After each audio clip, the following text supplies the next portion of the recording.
This is Rafi Shafiq, and I'm doing an interview with my mom. This is Uzma Anwar, Rafi's mom. Yes, and we are going to start with the first question. Tell me about the person who has had the greatest influence on your life, and what lessons did they teach you? So the person who has the greatest influence on my life is my younger sister, and she taught me lessons like self-esteem, self-respect, and she also taught me how to motivate myself into doing certain things. Okay, so we'll move on to the second question then. Share some of your earliest childhood memories.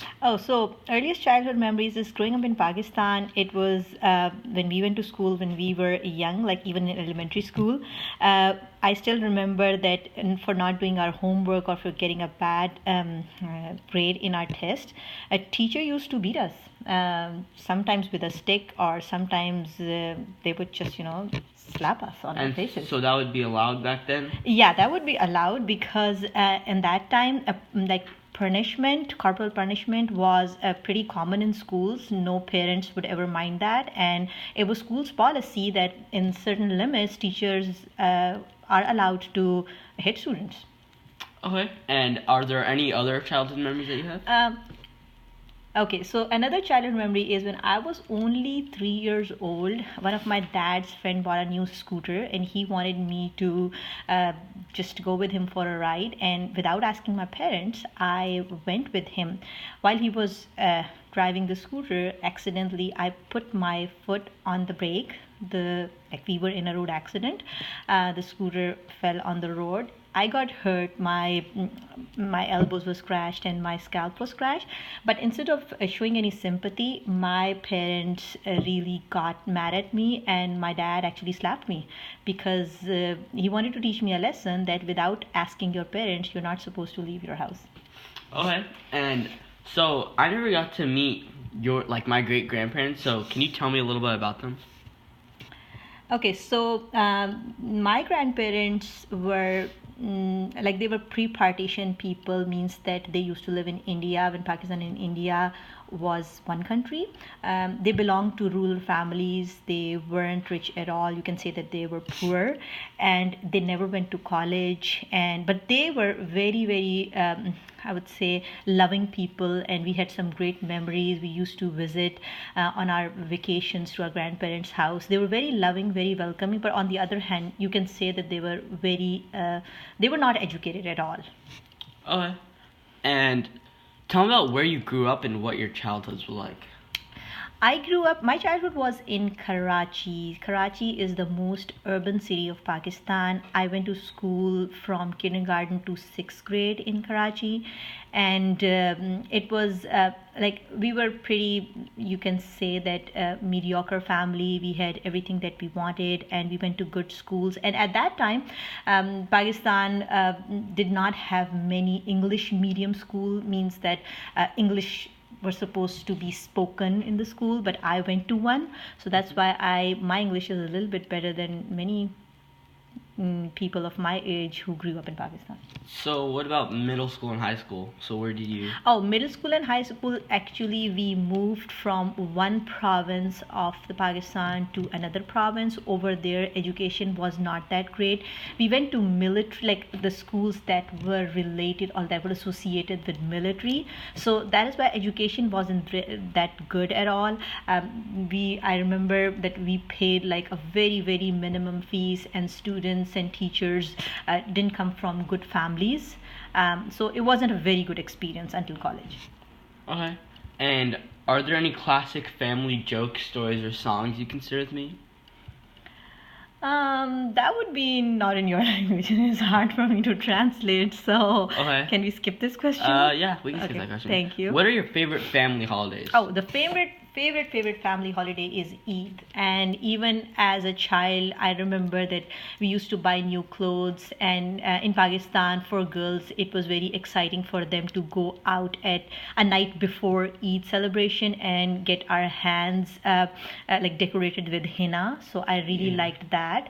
And I always remember that my parents would make special food, and there would be family or friends visiting for holidays, and like we used to have a lot of fun during that time. Sometimes we would go to some festivals, and we used to spend time with families and friends. So Eid back then, like how many people would celebrate? Was like everyone celebrating in Pakistan? Everyone celebrate because that's a Muslim country, and basically we had holiday before Eid. It was like almost a week that we would take off from school, and the workplaces used to be closed, so everyone was like celebrating Eid, just like here when it's Christmas. We know the spirit of Christmas, decorations and everything exactly like this we used to have Eid in Pakistan.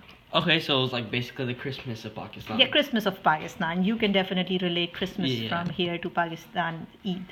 If you could go back and relive your teenage years, would you? Why or why not? I would definitely relive my teenage years because the only regret I have during my teenage years is that I did not pay good attention to my studies. If I had taken my studies seriously, I would not be doing what I'm doing today.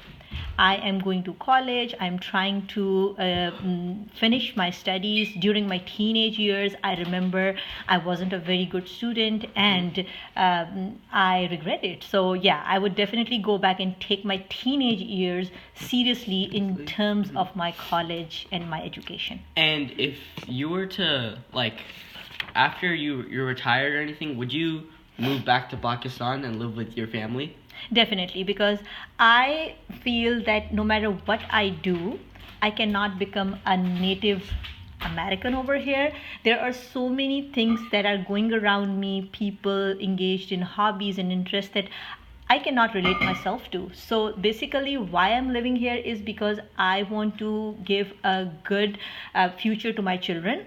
And as soon as I know that I'm done raising them, I would definitely go back and just get the flavor of my culture, my family, and my activities.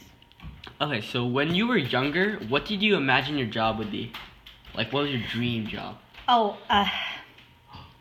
that's a hard question because one more time, girls back then in Pakistan, they were kind of discouraged of thinking about a career back then. So there was never a career that was in my mind that I would like to pursue. But on the other hand, there were specific careers that women may take, and teaching was one of them. So I would say that that's my dream job, but that's the only thing that as a growing up girl I was kind of allowed to do if I ever want to pursue a career. Okay, and our last question is a controversial one. How do you feel about Donald Trump as our current president? Oh, Donald Trump. Donald Trump has implemented policies that are, I believe, detrimental to America's progress. He's targeting immigrants in a very ruthless manner, and due to his policies, Native people not only are performing hate crimes, but are also able to justify them. And I'm afraid America is going to become a hub of hate crime. So this is all related to his travel ban that he put on. Travel ban and I feel that travel ban and other statements that he make that allows people that have that hate within themselves that used to be restricted at one time, now they are able to express this in different ways. Okay, so I know Pakistan isn't part of the travel ban, but if it was, how would you feel? I would feel really bad about it because, of course, we want to go back, we want to see our families, and we want to just live a life of a normal citizen over here, the citizen that would have all the other rights that a native citizen would have. So definitely it would be very, very, I would say, like bad for my lifestyle over here. And I know families who have left America just because they couldn't handle all that discrimination that they were going through. Okay, and that's the end of our interview. Thank you very much, Rafe. It was a pleasure answering these questions. Okay, thank you.